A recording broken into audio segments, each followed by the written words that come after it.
Well, I think one of the reasons Fidelio is probably relevant is the fact of war, political prisoners, which is sort of an unfortunate reason that that's still going on hundreds of years later.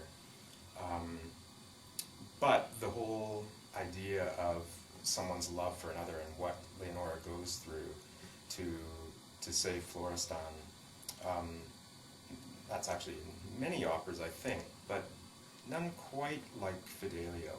Um, it's really hard to describe, actually. If you did it as a play, it would be okay.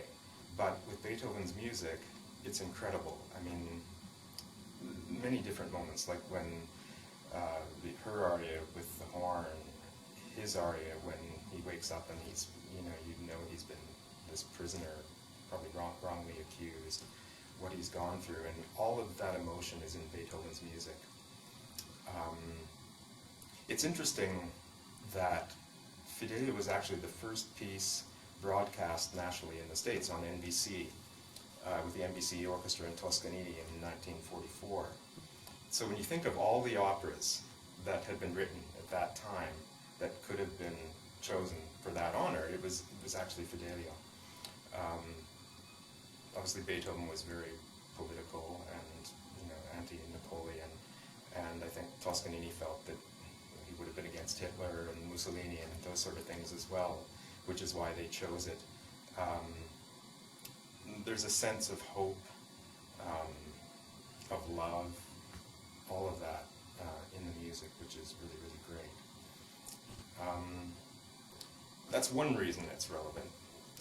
Actually, a friend was just doing a production of this down in the States earlier this year, and the whole idea of people being wrongly incarcerated came up. And part of their promo, if you want to say that, for the piece, actually was they had a couple people down in Ohio that had been jailed for about 15 or 20 years, and talking to them about what that experience was like.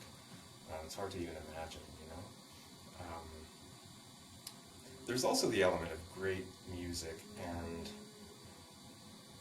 relevance not the right word, but it can take us out of a situation. I mean, sometimes with all that's going on in the world, if you read 3 pages of the paper and really take it into your heart, it's kind of hard to go on, you know.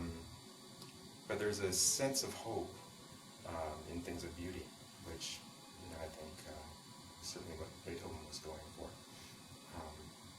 A friend of mine actually played the Emperor Concerto in Sarajevo, and I was watching a YouTube clip of that the other day, and he said one of the greatest compliments he got was when a woman came up to him after, and she said, for the half hour or whatever of that concerto, I forgot about the war.